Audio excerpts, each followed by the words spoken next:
प्रियो, हमारे आज का विषय है धर्मी जन के कदम। भजन संहिता उसका 37 और उसके 23 से 24 में लिखा है कि धर्मी जन के कदमों को यहोवा दिशा देता है, उससे वो प्रसन्न रहता है। वह गिर भी जाए तो भी उसको थाम लेता है, उसको उठा लेता है। हमको आज ये देखने की आवश्यकता है कि धर्मी कौन है, और अगर धर्मी हैं तो फिर यहोवा हमारे पैरों को दिशा देगा, हमारे पैरों को दिशा देता है, हमसे प्रसन्न रहता है। और अगर हम गिर भी जाएं तो भी हमको उठा लेता है, वो थाम लेता है।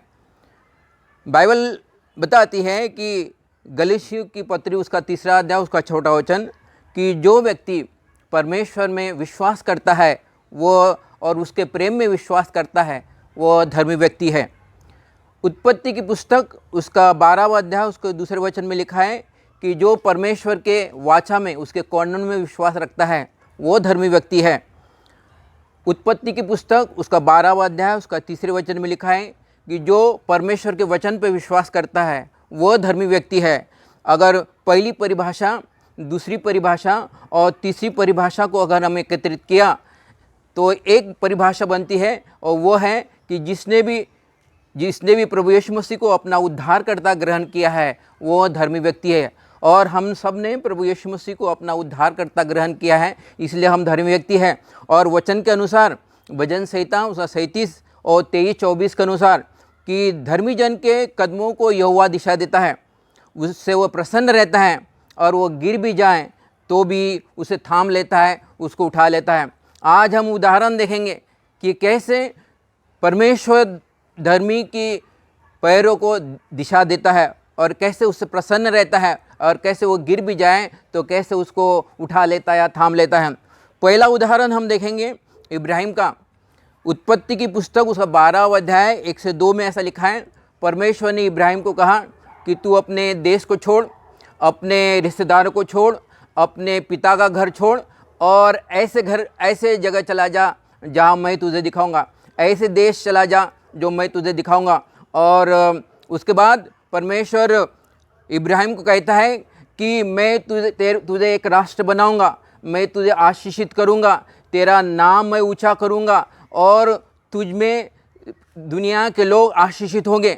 और परमेश्वर इब्राहिम को ये भी कहता है कि जो तुझे आशीषित करेगा मैं उसको आशीषित करूंगा, जो तुझे कोसेगा मैं उसको कोसूंगा। और परमेश्वर के यहोवा के आदेशानुसार, उसके वचन के अनुसार अपना इब्राहिम हारान से निकला, क्योंकि वो हारान का रहने वाला था।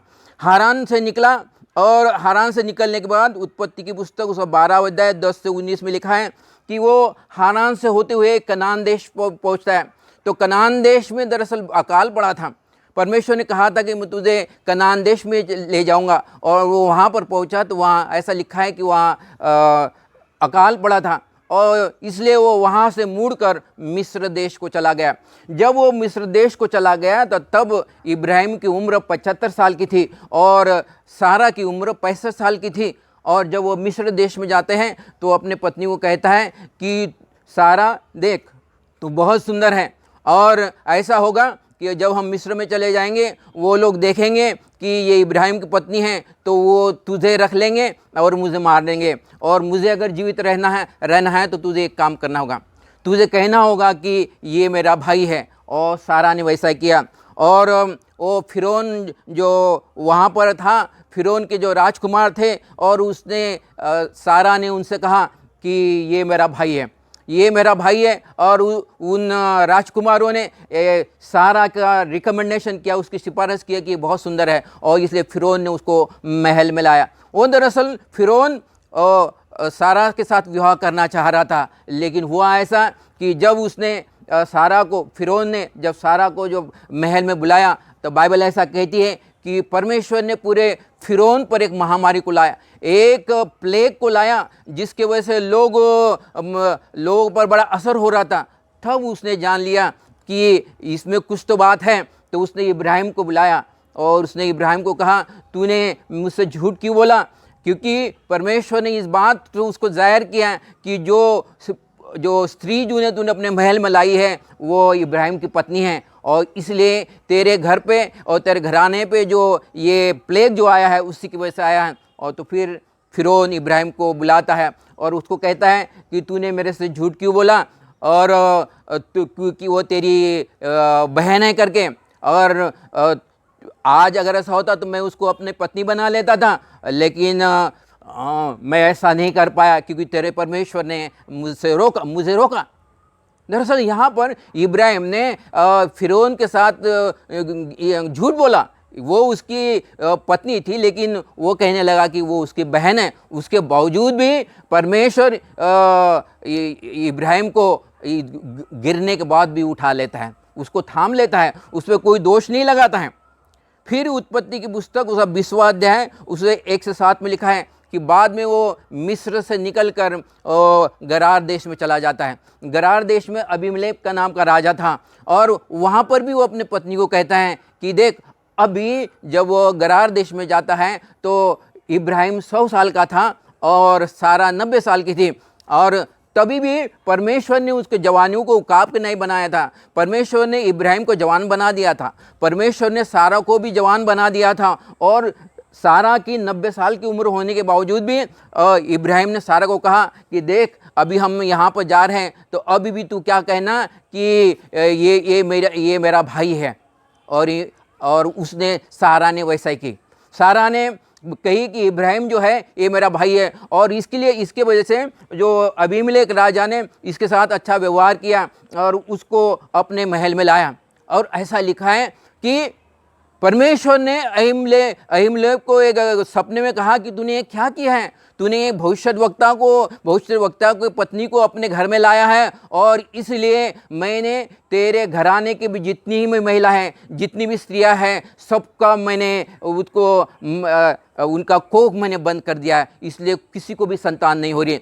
अभी तो एक काम कर, इब्राहिम की पत्नी को तू वापस कर, और वो अगर तेरे लिए प्रार्थना करेगा तो फिर ये जो मैंने जो तेरे को श्राप दिया है तो मैं उसको उठा लूँगा। तो अबीमेलेक परमेश्वर को इसमें कहता है, सपने में कहता है कि परमेश्वर, मैंने तो ऐसा कोई गलत काम नहीं किया, मैंने जो भी कार्य किया अपने मन के खराई से और सच्चाई से किया, इसमें मेरी कोई गलती नहीं। परमेश्वर कहता है कि तेरी बात सही है, तूने सच्चाई से किया है, तूने खराई से किया है, लेकिन तूने जो स्त्री जो लाई थे वो भविष्यवक्ता की पत्नी है, और इसलिए तुझे उसको वापस करना होगा, और मेरा जो दास है तेरे लिए प्रार्थना करेगा, और तब तेरे ऊपर जो ये श्राप आया तो मैं उठा लूँगा। और बाइबल कहती है कि वो अबीमेलेक की राजा की कोई गलती नहीं थी, उसके बावजूद भी उसके ऊपर श्राप आया। यहाँ पर दूसरी बार इब्राहिम फिर से गिर गया, लेकिन परमेश्वर ने उसने फिर से उठा लिया।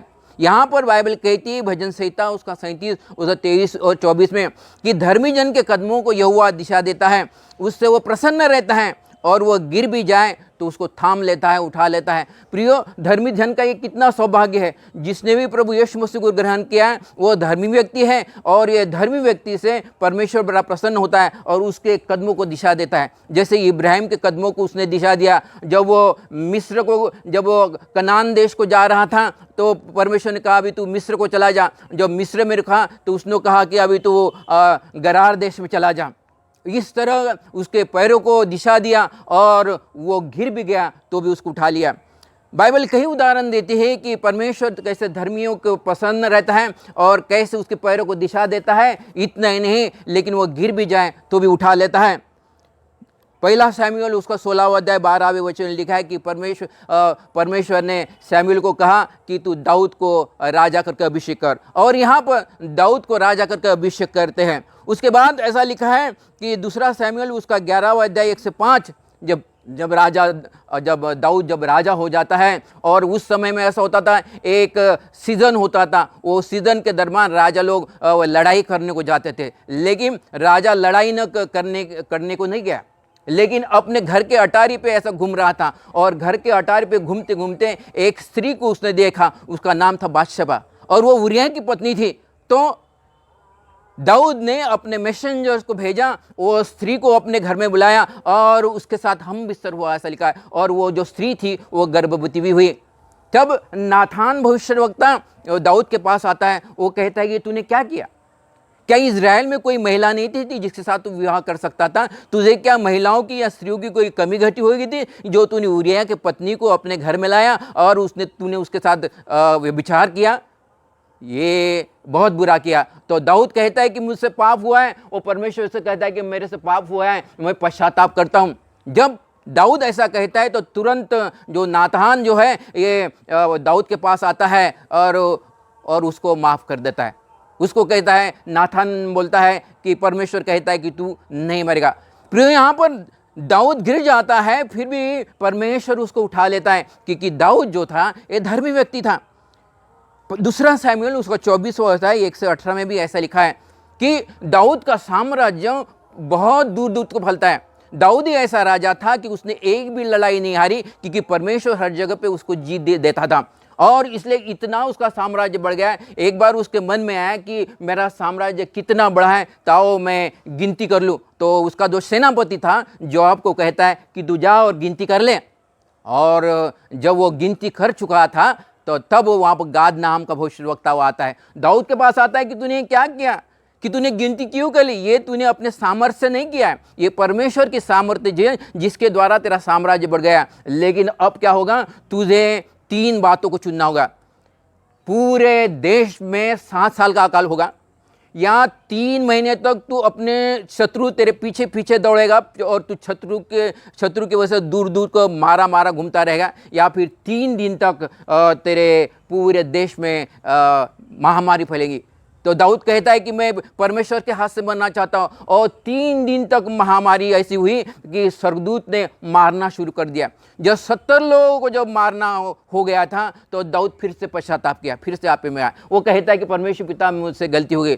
तो फिर गाद नाम का ये वहाँ पर भविष्यवक्ता आता है, और वो कहता है दाऊद को कि तू अपने लिए मेल बलि को चढ़ा और अपने लिए अन्न बलि को चढ़ा, तो ये जो शाप जो है, जो महामारी है, वो परमेश्वर उठा लेगा। यहाँ पर फिर से ऐसा लिखा है कि परमेश्वर ने फिर से उसको उठा लिया है। भजन संहिता उसका 37वां अध्याय उसका 23 और 24 में लिखा है कि धर्मी जन के कदमों को यहोवा दिशा देता है, उससे वो प्रसन्न रहता है, वह गिर भी जाए तो भी उसको थाम लेता है, उसको उठा लेता है। बाइबल में इब्राहिम का उदाहरण दिया कि वो गिर भी गया तो भी परमेश्वर ने उसको उठा लिया। बाइबल में दाऊद का उदाहरण दिया, उसको गिर भी गया तो भी उसको उठा लिया है। बाइबल सिमसोन के बारे में, सैमसन के भी बारे में बताते हैं कि सैमसन जो था ये भी धर्मी व्यक्ति था, लेकिन वो 2 बार गिर जाता है। जजेस की पुस्तक 14 अध्याय में भी लिखा है, वो तिम्ना में चला जाता है और तिम्ना में एक वेश्या थी उसके पास चला जाता है। और 16वें जजेस की पुस्तक 16 अध्याय में लिखा है कि वो गाजा में सोरेक नाम के वैली में चला जाता है, वह दलाइल नाम की एक वेश्या थी उसके पास चला जाता है, वो गिर जाता है। लेकिन बाइबल बाद में ऐसा कहती कि जब वो प्रार्थना करता है, जो वो अपने वापे में आता है, जब पश्चाताप करता है, तो परमेश्वर उसको उठा लेता है, थाम लेता है। सैमसन की बात नहीं, लेकिन बाइबल जोना की भी बात करता है कि परमेश्वर ने जोना को कहा कि तुझे यहाँ से तर्शीश से तो निनवे के तरफ जाना है, क्योंकि निनवे के लोग बड़े ये है विकेट लोग हैं, मैं उनको बचाना चाहता हूँ। परमेश्वर ने जोना को कहा कि तू निनवे को जा, लेकिन जोना निनवे को न जाते हुए वो तर्शीश की तरफ जाता है। और फिर बाइबल कहती है कि कैसे वो जहाज में चला जाता है और कैसे पानी में उसको मछली खा लेती है, मछली निगल लेती है, और उसके पेट में 3 दिन तक वो रहता है। ये ताजुब करने वाली बात है कि 3 दिन तक मछली के पेट में रहता है, और जो पश्चाताप करता है, तौबा करता है, तो परमेश्वर उसको उठा लेता है। प्रियो, भजन संहिता उसका 37वां अध्याय उसका 23 और 24 में लिखा है कि धर्मी जन के कदमों को यहोवा दिशा देता है, उससे वो प्रसन्न रहता है, वह गिर भी जाए तो उसको उठा लेता है। नीति वचन उसका 24वां अध्याय उसका 16 वचन में भी लिखा है कि धर्मी जन अगर 7 बार भी गिर जाए तो भी परमेश्वर उसको उठा लेता है। मतलब कम से कम परमेश्वर हमको 7 बार मौका देता है। इसका मतलब ये नहीं कि हम गिरते जाए। बाइबल कहती कि एक लॉ कॉन्सिक्वेंसेस भी है, परिणाम का नियम भी है, कि अगर हम जानबूझकर अगर कोई गलती करते, जानबूझकर अगर कोई कार्य करते, तो उस परिणाम से हमको गुजरना पड़ता है। और बाइबल यहाँ पर इब्राहिम के भी जीवन में बताती है कि वो जानबूझकर वो हगार के पास गया और उसके द्वारा इस्माइल को उत्पन्न हुआ, और कैसे कॉन्सिक्वेंसेस उसके जीवन में आए। बाइबल सिमसोन के भी बारे में बताती है कि कैसे वो दलाले के पास गया, जानबूझकर गया, वो जानबूझकर अपने सीक्रेट्स को उसने बताया, जबकि अपने सीक्रेट्स उसको बताना नहीं चाहिए था, लेकिन वो अपने सीक्रेट्स को बताया, तो कॉन्सिक्वेंसेस उसके भी जीवन में आए। दाऊद के भी जीवन में कॉन्सिक्वेंसेस आए कि जो बात से उसको जो बेटा हुआ वो मर गया, बाइबल कहती है।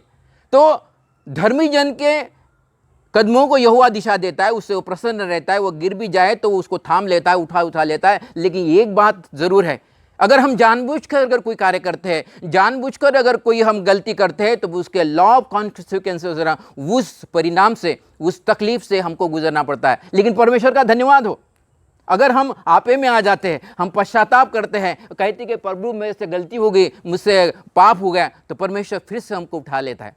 प्रिय, हमारा परमेश्वर का धन्यवाद हो कि भजन संहिता कहती है कि धर्मी जन के कदमों को यहोवा दिशा देता है, उससे वो प्रसन्न रहता है, और गिर भी जाए तो उसको थाम लेता है। पर मैं प्रियो, मैं ऐसा विश्वास करता हूँ कि वचन के द्वारा आपको उत्साह मिला होगा, आपको प्रोत्साहन मिला होगा। प्रभु आपको आशीष दे।